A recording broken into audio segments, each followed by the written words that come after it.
జగన్ మీద ఖచ్చితంగా ఓ నెల రోజుల పాటు స్టోరీస్ ఉంటాయి లిక్కర్ కి సంబంధించి. ఎందుకంటే ఈ సూపర్ 6 సంక్షేమ పథకాలు లేకపోతే ఇతరత్ర హామీలు ఈ చర్చ నుంచి పక్కెళ్ళిపోయింది. నిన్న మొన్ననో అన్నదాత సుఖీభావ వేస్తున్నామన్నారు, అది పక్కెళ్ళిపోయింది. అట్లాగే విద్యా దీవెన డబ్బులకు సంబంధించి లక్షల మంది విద్యార్థుల జీవితాలతో ముడిపడి ఉన్నటువంటి అది చర్చ జరగకుండా ఇప్పుడు ఈ లిక్కర్ చర్చ. అయితే ఇక్కడే ఒక విచిత్రమైంది ఏంటంటే ప్రభుత్వ మద్యం దుకాణాలే ఏర్పాటే ఒక కుట్రట. నాకు అర్థం కాంది.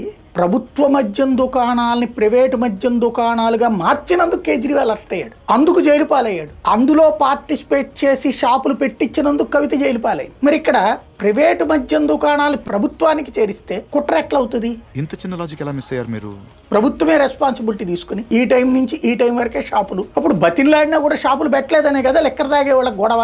అట్లాగే లిక్కర్ ప్రైవేట్ షాప్ వాడు ఇప్పుడు నకిలీలు పట్టుకొస్తున్నాడా, ఇతర రాష్ట్రాల నుంచి పట్టుకొస్తున్నాడా, ఏమైనా జరుగుతుంది. ప్రభుత్వ మద్యం దుకాణాలు ఒక్క నకిలీ కూడా పట్టుకోలేదుగా, ఒక్కటి కూడా ఇప్పుడు జరగలేదు కదా. ఇంత చిన్న లాజిక్ ఎలా మిస్ అయ్యారు మీరు? రెండవది, అప్పుడు ఇట్లా బెల్ట్ షాపులు లేవుగా, పర్మిట్ రూములు లేవు కదా, అవన్నీ లేదని తాగుబోతులు తిరుగుబాటు చేశారు జగన్ మీద. ఇప్పుడు అట్లాంటిది లేదని చెప్పి జనం తిరుగుబాటు చేయడమా, లేకపోతే ప్రభుత్వ మద్యం దుకాణంగా ఉండటం వల్ల అది కుట్ర అవుతుందా?